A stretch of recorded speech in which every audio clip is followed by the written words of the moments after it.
جی، پاکستان کا تو جو اس میں بڑا کرٹیکل کردار رہا ہے، انپریسیڈنٹڈ ہے یہ بالکل، کہ جس طرح ہم نے اتنی ڈیپ کرائسس کے باوجود جو وارنگ پارٹیز ہیں، اسپیشلی امریکہ اور اس کی پشت پہ جیسے اسرائیل ہے اور ایران کو ہم نے ایک ٹیبل پہ لا کے بٹھایا، اور اس کے بعد بھی جو راؤنڈ ون کے بعد جو ظاہر ہے اتنا کمپلیکس کرائسس ایک سٹنگ میں حل نہیں ہوتا، تو اس کے بعد بھی آپ نے دیکھا کہ شٹل ڈپلومیسی کی پرائم منسٹر صاحب، ہمارے چیف آف ڈیفنس اسٹاف نے اسٹیک ہولڈرز کا دورہ کیا، اور اب انشاءاللہ امید ہے کہ پھر اس کے بعد ایران کے جو ہیں عراقی صاحب تشریف لائے، اور یہ نیگوسیشن کا عمل جاری ہے۔ اس میں تھوڑا سا ٹائم لگتا ہے، لیکن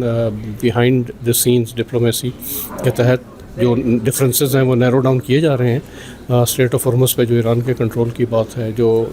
ایران کی جو نیوکلیئر انریچمنٹ کے اوپر کیپ لگانے کی جو بات ہو رہی ہے، تو مجھے امید ہے کہ بہت جلد اس کرٹیکل سلوشن کا کوئی نہ کوئی حل نکل آئے گا، کیونکہ اس سے پوری دنیا افیکٹ ہو رہی ہے۔ یہ 2-3 ملکوں کی لڑائی نہیں ہے، یہ پوری دنیا، اور اس میں جو غریب عوام ہے اسپیشلی وہ ڈائریکٹ اس کی افیکٹ ہی ہے۔ پیٹرول کی پرائسز بڑھ رہی ہیں، پیٹرول کی پرائس جب بڑھتی ہے تو ہر کموڈٹی کی پرائس بڑھ جاتی ہے۔ تو انفیکٹ آج کا جو سیمینار تھا، جو انسٹیٹیوٹ آف اسٹریٹجک اسٹڈیز اور نیشنل انسٹیٹیوٹ آف میری ٹائم افیئرس کے تعاون سے منعقد کیا گیا، اس میں اسی ایشو کے مختلف پہلوؤں پہ نظر ڈالی گئی، اور اس کا فوکس تو میری ٹائم تھا، لیکن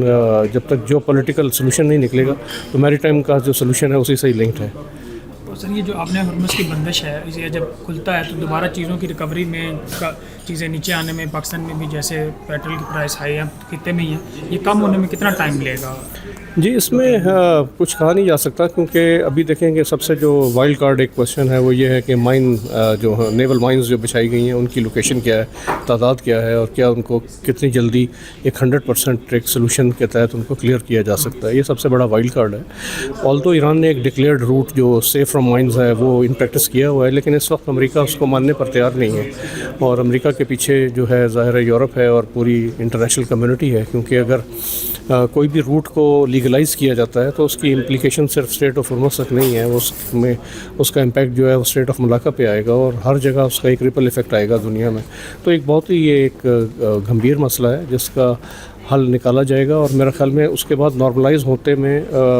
3 مہینے بھی لگ سکتے ہیں، کیونکہ